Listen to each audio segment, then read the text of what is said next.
Salut à toi, c'est Alex de Coaching 2.0. Si tu as déjà prêté attention à mon logo, tu as vu que j'articule mes coachings autour de 3 axes. La nutrition, la préparation physique et les sports de combat. Tout ça pour former un smiley qui apporte joie et bonheur dans ton foyer.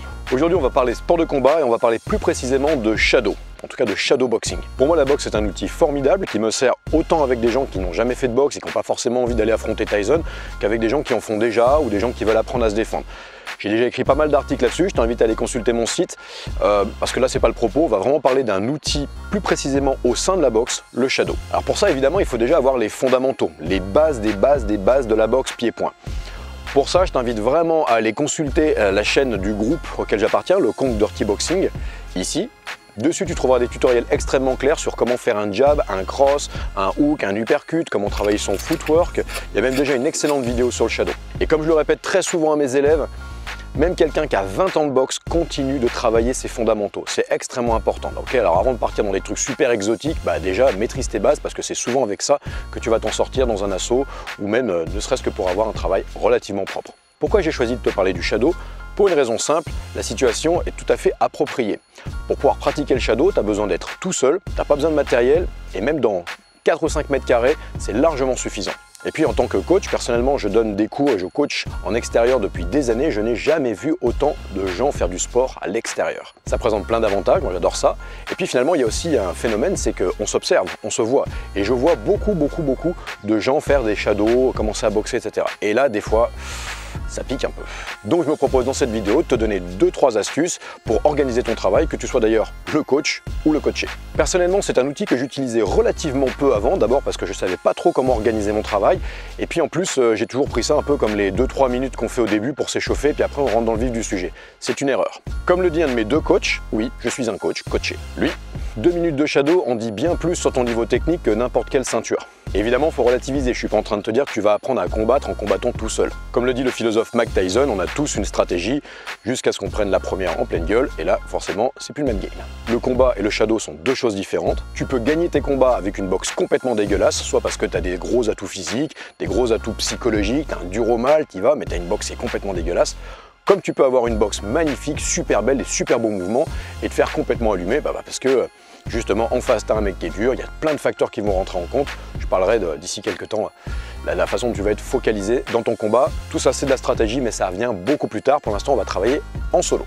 Alors pourquoi c'est révélateur quand on regarde quelqu'un qui a un shadow? En fait parce que ça va révéler son schéma moteur. Je vais te donner 2 exemples que j'utilise souvent avec mes élèves, pour moi ça parle pas mal.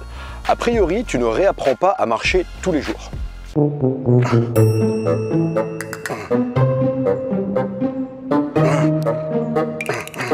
Fort heureusement.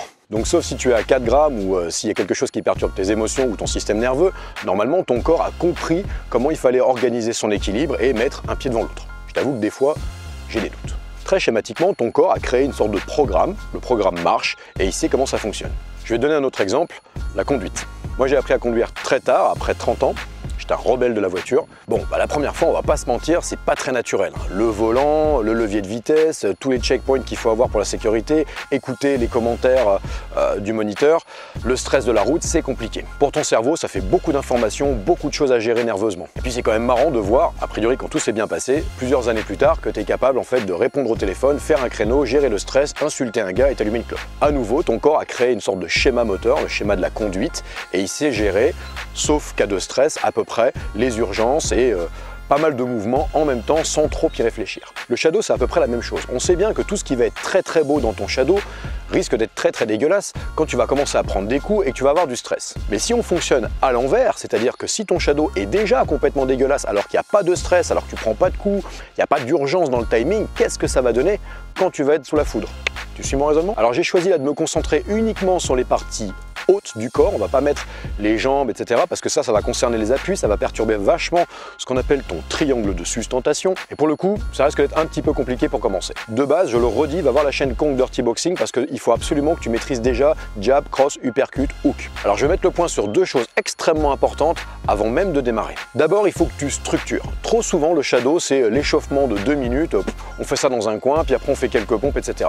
Ça me fait un peu penser à ce que je vois dans 95% des salles de musculation. Le gars arrive et il se dit tiens aujourd'hui tiens je vais faire des pecs ou tiens là il y a une machine libre, ça sert à quoi, etc.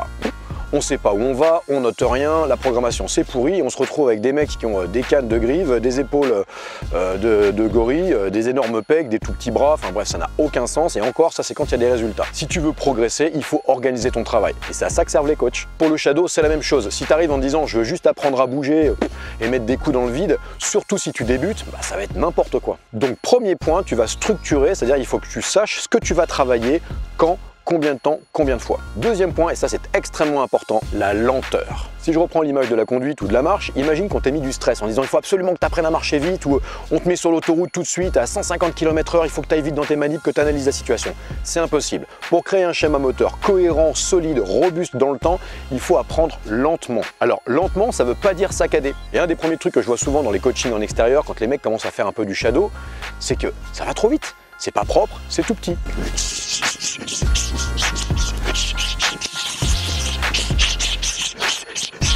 Ça c'est super pratique pour apprendre à allumer le barbecue et pour éventuellement monter en température, mais honnêtement en termes de boxe ça sert à rien. Ça nous fait donc 2 points sur lesquels tu dois axer ton travail, que ce soit quand tu coaches ou quand tu es coaché, la lenteur et la structure. On va maintenant rentrer dans le vif du sujet. On va organiser une séance de base. D'abord, travailler sur des lignes directes. Donc le jab, le cross. Je peux déjà me dire, bah tiens, je vais mettre 2 minutes et pendant 2 minutes, je ne mets que des jab cross. Alors un petit conseil quand tu travailles des lignes directes, il y a beaucoup de signaux à ne pas montrer, il y a tout un footwork qui est collé, il y a des choses très importantes. Je t'invite une fois encore à aller voir les vidéos du tutoriel de Kong. Mais en termes de cadence, évite de te concentrer uniquement sur une frappe. Faire une frappe, une frappe, une frappe en combat ou en assaut, même pour jouer avec des potes ou autres. Avec une frappe, tu toucheras rarement. L'idée, c'est de commencer à travailler sur des combos. Travaille par exemple sur du 2 ou du 3. Donc tu peux en mettre une de temps en temps, mais essaye de travailler sur du 2 ou 3, par exemple.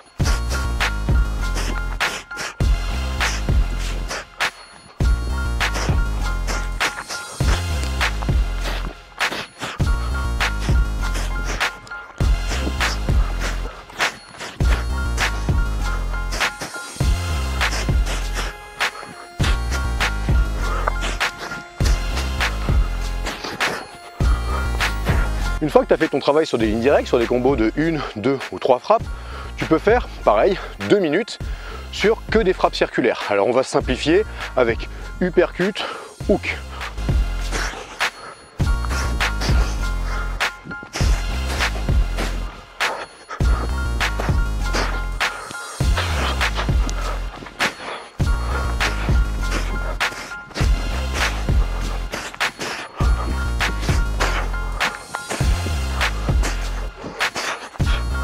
Comme là, tu commences à rentrer déjà plusieurs informations, des distances plus ou moins courtes, des distances longues, des frappes directes, des frappes circulaires, le fait de charger tes frappes, etc. Mine de rien, et je parle même pas du footwork, mine de rien, ça rajoute déjà pas mal d'informations. Donc principe de précaution, tu peux déjà commencer à essayer de te dire, tiens, on va faire un mix des deux, les lignes directes et des lignes circulaires, et toujours lentement. Donc tu te cadres pendant 2 minutes sur des combos de 2 ou 3 frappes. Au début, tu vas beaucoup réfléchir. Et puis, il faut répéter, répéter, répéter. J'appelle ça la pédagogie à la chinoise. C'est au bout d'un moment, on fait, on répète, on répète, on répète, jusqu'à ce que tu puisses justement décrocher ton téléphone tout en faisant ton shadow.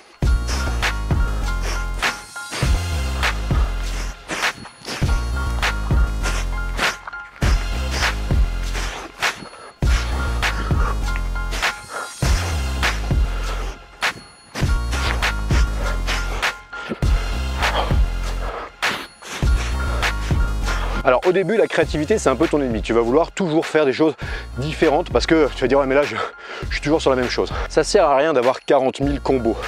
Ok, il faut avoir des combos qui sont cohérents et ça va nécessiter l'intervention d'un coach. Mais surtout, il faut faire du propre. Je le rappelle, ton ennemi, c'est le fait de vouloir faire très compliqué et le fait de vouloir faire trop vite. Ça m'amène à un point important que j'ai appris avec mon autre coach, lui, que l'on voit ici à côté de Thibaut Arias. Ça me permet de faire une petite aparté. Le 12 décembre à Aix-en-Provence, à l'Arena Fight, il y aura un combat de titans entre Thibaut et Damien Alamos. Et vraiment, je t'invite à aller le regarder en pay-per-view parce qu'à mon avis, on ne pourra pas y aller. Ça risque d'être vraiment dur. Laurent coach Thibaut depuis très longtemps, depuis quasiment ses débuts, je crois, en boxe thaï. Et vraiment, ça risque d'être un combat de titans parce qu'en face, c'est vraiment pas un peintre. Laurent m'a appris une notion fondamentale que je ne connaissais pas avant parce que moi, je suis plus issu d'arts martiaux où à la base, finalement, il y a moins de conflits, on tape beaucoup souvent en premier, etc. C'est un petit peu différent et c'est vrai que Les box en général, c'est un peu le rendez-vous avec le réel. On voit un peu ce qui passe et ce qui passe pas. J'ai compris une notion importante qui est le situationnel. Si tu es focus sur toi, et c'est un des problèmes, un des défauts du shadow, tu vas être focus sur ta forme de corps. Tu vas commencer à penser à tes différents combos, etc. D'ailleurs, souvent même ton attitude est très pliée à l'intérieur comme ça. On finit par oublier à la base, comme dirait mon autre coach, que le but c'est pas d'apprendre à être très très fort contre un mur quand on joue au tennis, c'est d'apprendre à jouer contre quelqu'un qui renvoie la balle avec stratégie, qui va essayer de t'emmerder. Bah, c'est un peu pareil, boxer dans le vide, ça n'a pas vraiment de sens. L'idée c'est quand même de taper quelqu'un, donc taper un corps, et d'éviter ses coups. Ok, toucher sans être touché, comme dirait le philosophe Mayweather. Donc l'idée, et ça peut se travailler un peu à l'instar des skieurs qui, avant de descendre en fait les pentes, sont en train mentalement de se préparer parce qu'ils connaissent bien la pente. Alors on n'a pas la même image en boxe, on ne sait pas ce qui va se passer, mais on peut tout du moins s'attendre à finalement être focus sur ce qui va se passer en face. Ok, donc pas parce que je vais deviner, mais parce que je vais regarder tout simplement.